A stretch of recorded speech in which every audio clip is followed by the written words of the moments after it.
dudugtong ko na lang yan.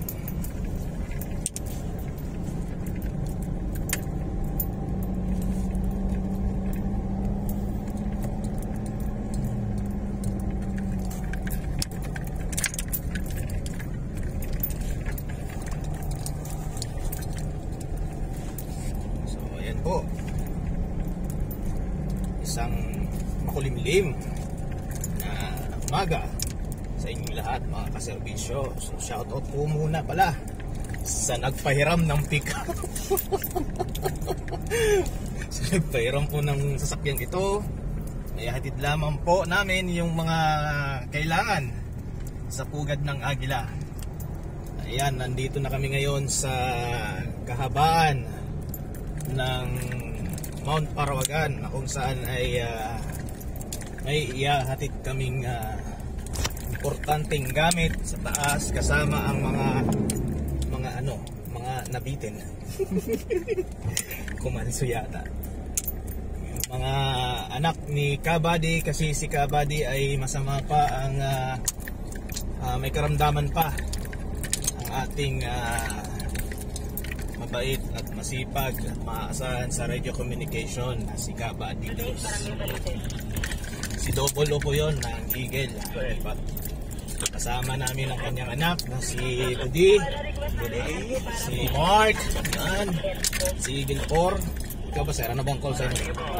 Si Eagle 128. And of course, ang inyong hampas lupang lingkod, si Eagle 01, ang driver ngayong umagang ito. Ayan, pagpasdan nyo po ang daanan mga kaservisyo, kung gaano po kaganda. Ma-maintain lang yung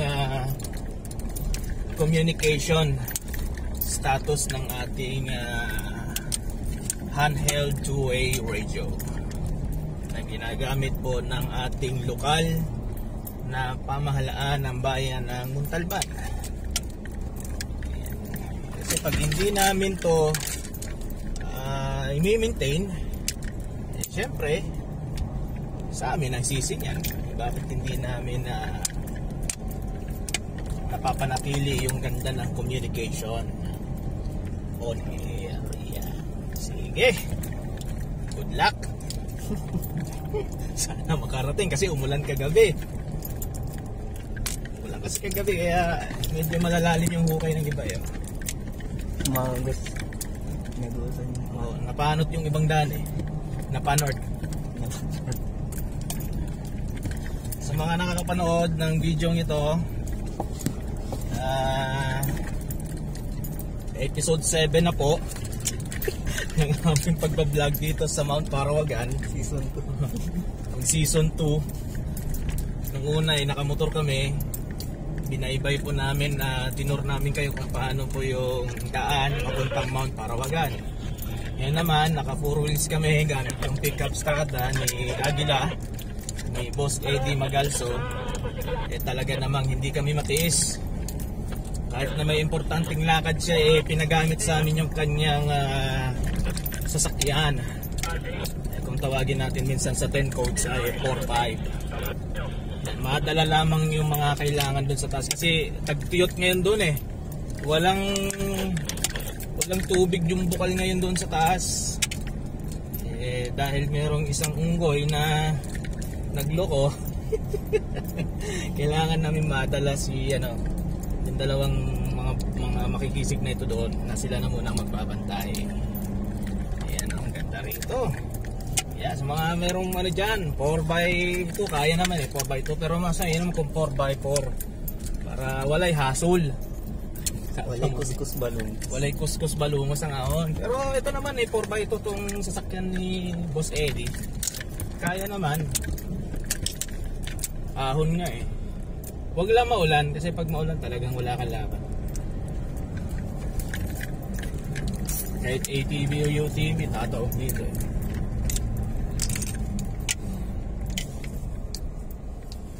Uy! Basta kayo, hanggang sayaw. Mga mababait natin kapit-bahay sa daan.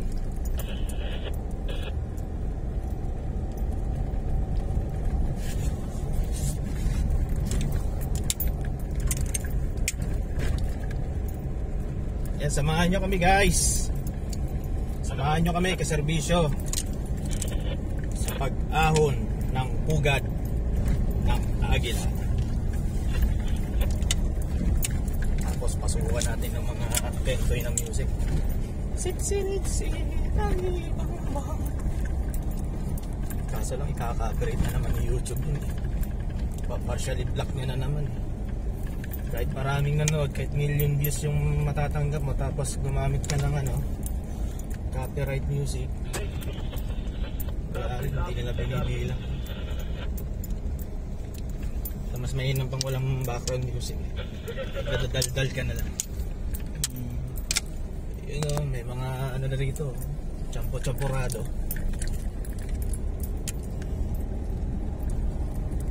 Kabahon kaya?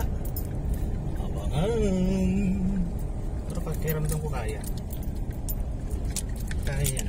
Huwag lang Gusto wala lang tayo makita ang mga daan ng may tubig. temporado na Mga basa talaga. mga Milo. Yung mga kokwa, no? Copa Milo. Champurado flavor. Karamdam ko parang walang mahangin dito na. Masama kung may na mga motor-motor. Sila ang tagagawa ng temporado. Oh, yun yung mga naka-spike yung gulong. Yun yung kumakamot ng lupa, tapos nagiging putik. Ito, ilang beses ako mislide dito gamit yung motor ko. Papakita natin sa kanila nung unang ahon ko rito. Hindi ganyan kaganda yan. Pangit pa dyan. Yung tipong 10 beses yung pangit ng daan. Gamit ko Yamaha SA16. Kulang na lang yung taniman ng palay para lang. Oo, talagang ganun. Para lang. Guruin mo, nung unang ahon ko dyan, napamura ko. Hindi na ako babalik dito. Ilang gulong, ilang slide. Pagdating ko sa tuktok, sabi ko, ay hindi pala pwede. Kailangan magpatuloy pa rin sa servisyo. Pamura pa rin ako. Tangina. Ito pala si passion ng repeater set natin kakali. So, anyway, notok tayo dyan kasi baka ma-over-comment naman tayo. Biglang may dumampot sa akin. Ang dal mo sa vlog mo! Natukoy tuloy ng mga kaibigan natin yung PL yung minsan kasi pagka nasobrahan ka sa pagdidetalye ng Yung pagpapala. minsan yun yung nagiging mitya ng buhay yun o, malapit na tayo kay Ma'am Jubenchen, di ba? Ma'am Jubenchen, Ma'am Umbeng ba yan? Si Tuto Mubita, no? Mubita. Hindi ko pa na-accept sa Facebook. Wala na, full na yung friend list. Ilan lang ba maximum? 5,000. 5,000. Ang dami naman pala.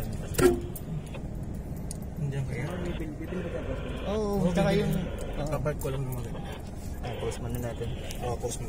Hindi, kahit i-stop mo na lang. Next, na lang. Stabilize. Yan, itong part na yan, Elmo's Peak yan. Ano ba ito? Check natin. Magalaw na.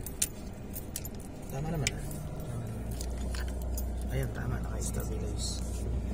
Stabilizer.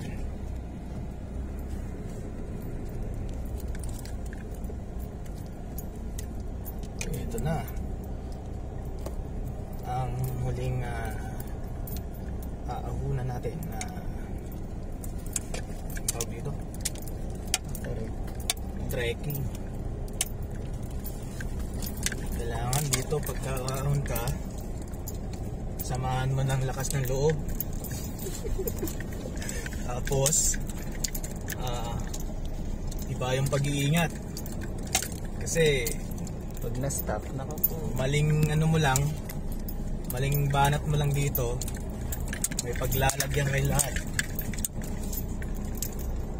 sa itsura ng daanan na yan. Diyan na sila maninira. Oo. Mag-aantay ka ng katakot-takot na araw sa paghihintay ng rescue. Kasi kahit rescue truck, kahit sinong rescue dyan, mahihirapan umahon. kung hindi madiskarte yung driver. Hindi ko naman sinasabi na madiskarte ako at magaling ako. Ano? Nakakachamba lang ako. Pero kung mahina ang loob mo rito, mahina yung diskarte mo sa pagkain, meow ka.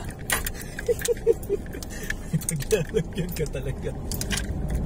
Buti na lang umaayon sa atin yung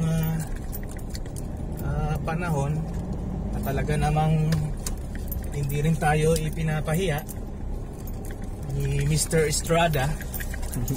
Ayan o. Kumakaamat. Huwag lang umulan kasi talagang pag umulan tapos umaahon pa lang ngayon, wala. Kakamutin lang yun. Kakamot. Kahit gaano pa kalalim yung spike ng gulong mo, igoma yan.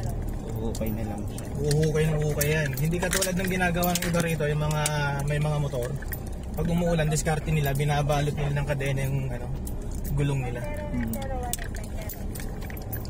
Yun yung naobserbahan ko rito nung mga ilang araw kung paahon-ahon dito kasama si Kabali.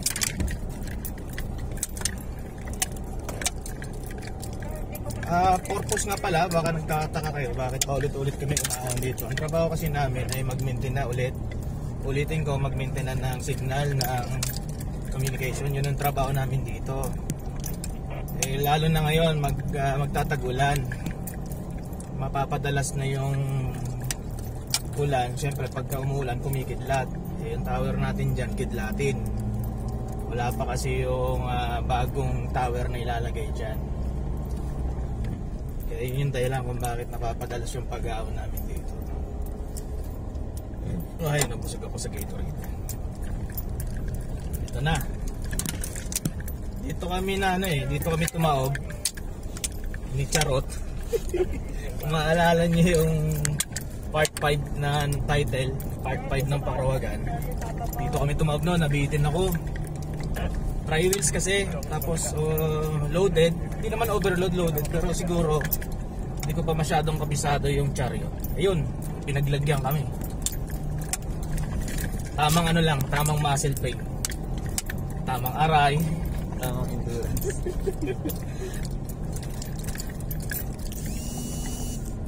Kaya si Charot, ang laking bagay na meron tayo. Tumatawag. Tumatawag? Huwag mo na intindihin.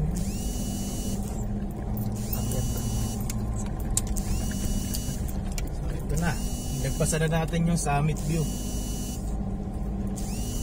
Puputulin na po namin yung video dito kasi hindi naman lahat kailangan detalye. Ayan, maraming salamat po.